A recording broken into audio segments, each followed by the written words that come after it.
I'm William Nozak, and in this module, I'm going to cover metrics and performance. So what are content metrics? Basic content metrics are data points, KPI, information that we're going to look at to see how successful our content marketing strategy is. And these KPI or metrics are going to detail how a piece of content is being consumed. Right? We want to understand how people are consuming it. Are they at the top of the funnel? Are they making actions that feel like they're becoming leads? Content metrics allows the author or publisher to track the performance of the content. We don't want to just write to write. It's not about a frequency. Hey, here's another article to the bots, right? There needs to be a point for that content. And there's no point in having content if the performance of that content isn't tracked. We have no idea if people are consuming it. We have no idea how Google is valuing it. We have no idea if we're wasting our time and if we're doing the right things by our end users. So content metrics, this is just some examples. Of course, your content could have some other metrics like a downloadable infographic or something like that. So traffic, sales or conversions, certainly leads are very important. Not all blogs are built to produce leads. Some are built to produce expertise, authority, and trust and garner links. We'll talk about that type of content. And we also want to look at engagement on social media when it gets shared to that, or when we create content in our social media profiles. How does that content get consumed, shared, liked, etc.? And then social media engagement, SEO performance, and authority. So in regard to traffic, we need to know some definitions. And if you'll notice that a lot of different dashboards and softwares kind of define these and track these things a little bit differently. So you really want to stay on top of how users are defined in your different software, because they will have algorithmic differences. Users, how many people are looking at the content and who are they? What can we find out about them? Are they men, women, using desktops, using phones, using their phones? What states are they coming from? Are they coming from rural? Are they coming from the cities? What do we know about their likes and interests? And what other content do they want to consume? Page views, a raw number of how many people have viewed that page with the content. If it's a one-off blog, a lot of times it's gonna have a high bounce rate. Certainly we wanna write a really great blog that has jumping off points to other really great blogs, so that this person can find us at any given time and find additional resources and information. Certainly a researcher isn't gonna stop on that blog. They're gonna keep wanting to learn more things and expand their knowledge. And hopefully that leads somehow to you getting a sale of a product or a service. And then unique page views, how many unique individual views the content has received. So sales or conversions. Sales or conversions or leads, this is a metric that shows how many users viewed the article and then moved to purchase. What goal did they accomplish? What action did they take that we felt like they dropped a little bit further down our funnel?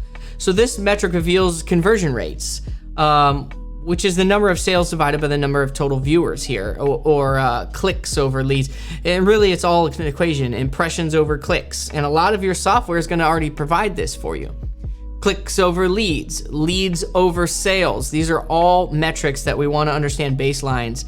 Usually we're gonna get an impression load in the SERPs and get 2-3% clicks.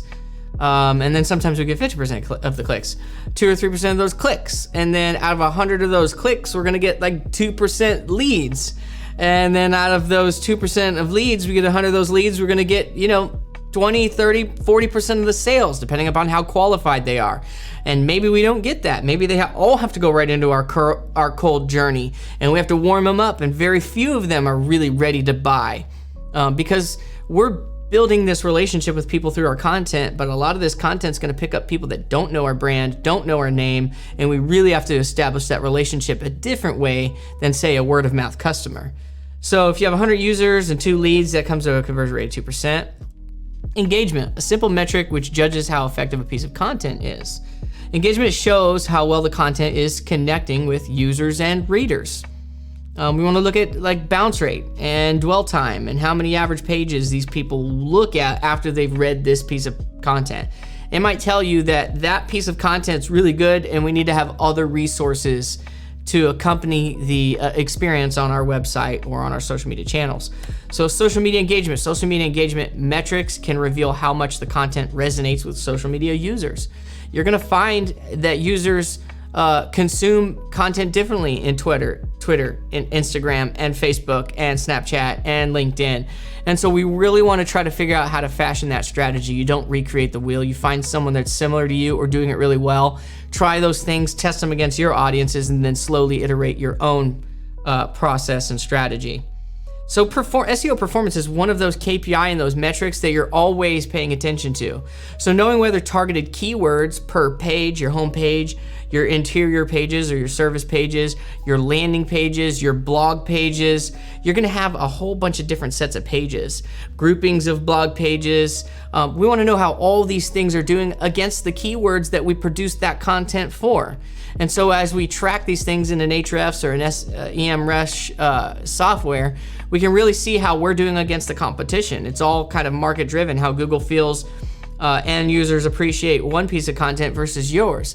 And so we want to continually improve those pages against the keywords or keyword clouds that those pages should be ranking for. And that's us improving the quality of the content, the readability, the keyword density not being outrageous. Also the synonyms, usually the semantics make sense, so you come across as the expert. And even some people say it doesn't matter, but like an inverse term, like something that's rarely used, but it's often used on really good articles, I even like to think about it from that perspective. And then linking to other really great pieces that we know other people, these people that read this also want to read this.